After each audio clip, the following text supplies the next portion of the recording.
Here's how to choose the perfect gym split just for you. It's just whichever one works for your schedule. What the fuck was that? He didn't even talk about any of the split. Alright, fine. I'll walk you through the whole process, huh? Let me hold your hand. You look a fucking child. You got this one, you got this one, you got this one over here, you got that one behind me. They're all completely different. They all have the same purpose though. Getting you healthier, happier, and more swole. First thing to consider, how much time do you actually have? Some of you are parents. Some of you are full-time workers. Some of you work part-time and are students.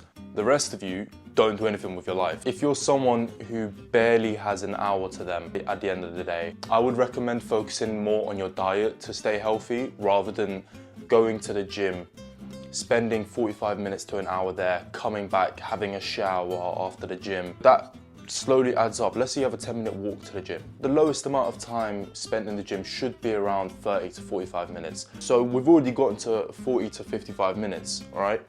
And we're not even back home yet. Another 10-minute walk, bish bash bosh.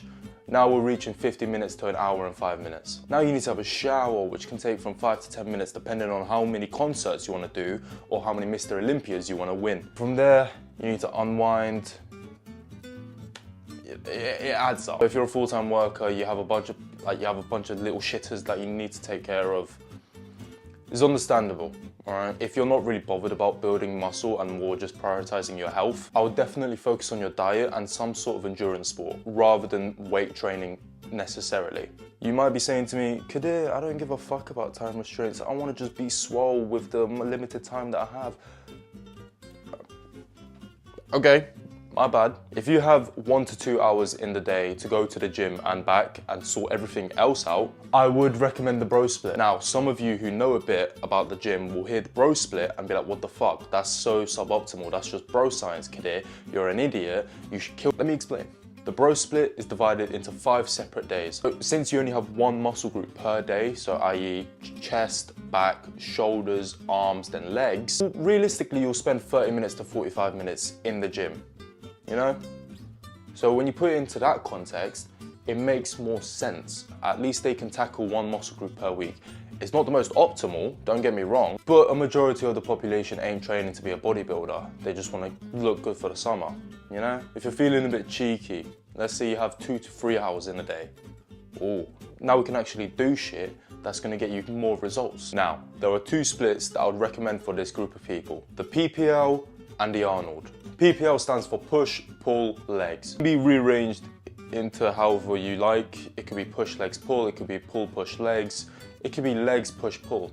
It doesn't really matter. You're going into the gym 3 times a week, smashing out the exercises, coming back home, recovering, and the next day, right, is a rest day. This is how I would structure it. Mondays, you have push. So this includes chest, triceps, and shoulders. Tuesday would be a rest, you know, recovering from the day before. Wednesday would be pull. This includes muscle groups like back, biceps, and rear delts. Moving on to Thursday, this can also be another rest day. Then Friday would be leg day. So quads, hamstrings, calves. And the weekend, you have to do whatever the fuck you want. You can get plastered, you could sit at home and be boring, you could read, yeah. Use the weekend to recharge your mental state, your physical state, and then repeat.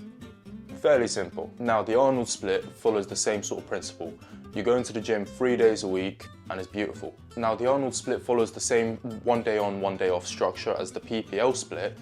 It's just the workouts you do and the combinations you do them in are slightly different. The Monday, instead of a push day, it will be chest and back. A lot of people like this since they are opposing muscle groups. You're not going to use your triceps necessarily to work your back, and you're not going to use your biceps to work your chest. So the accessory muscles, as people like to call it, don't get fatigued as much, and you should be fine. Tuesday is another rest day again. Wednesday, me personally, I like to do legs on Wednesday. Thursday would be another rest day. Friday, for me, would be arms and shoulders. The same structure as the PPL split, so just figure out what works for you in terms of fatigue management and timing, and you should be good. Let's say you have a slightly different issue with timing. You have a lot of time within the week, technically, but when you look at individual days, they're different. So let's say Tuesdays and Fridays, you have days off completely. No responsibilities, nothing to do, no one to take care of, nada. For someone like this, I would recommend 2 full body days within the week. Now, we're moving on to the people who have a fair bit of time in the day to actually go to the gym. I would recommend the upper-lower split. Now you're thinking, Kadir, upper-lower, doesn't it have the same sort of issue as the full body, where if some of my body parts ain't recovered, I can't train them? Hold your fucking horses and let me explain. Now, the way the upper-lower works, or my understanding of it, people tend to think you have the same set of workouts for your upper split and the same exact set of workouts for your lower split. Yes and no. If your body is fully recovered every time you go to the next upper split, fair enough. The way I understand it is this. Let's say on Monday you have an upper day, right? You train your chest, your back, your arms, your shoulders, the whole fucking package. You're looking slutty as shit in your compression top because your whole upper body is pumped and you're wearing baggy bottoms so no one can see your stick legs. Great. Tuesday is leg day, yada yada yada, you do your shit, move on, and then you get to Wednesday. Wake up in the morning, right? You do a little stretch. Realize, oh, my biceps are still a bit sore and oh, my chest is still a bit tweaked, yeah? Cool. You just don't train those 2 muscle groups. It's as simple as that. For the Wednesday workout, you would train back, shoulders, and triceps. Fairly simple. You move on to the Thursday, you realize, my hamstrings and my adductors are still somewhat sore. Cool. Train your quads and your calves. It's as simple as that. Once you sort of put into practice and understand how it actually works, it's beautiful. It genuinely is. You're gonna get tired of winning, guys. You're gonna get tired of winning. The reason why this split is my like S-tier split, you're working with your muscles and their recovery time and not having to wait a whole week to train the muscle group when that muscle group may have been recovered in 2 days. That's just 5 days that is missed out on training, since due to timing, you can't train it. Thinking about the bro split and why it's so hated, do chest on a Monday, right? You have to wait a whole week just to train chest again. Now remember, the best split is the one that you can keep to the most, stay the most consistent with, the one that you have the most fun with. Don't stress too much about it. It's more the effort that you put into the gym rather than the time given to the gym, if that makes sense. It's been your boy.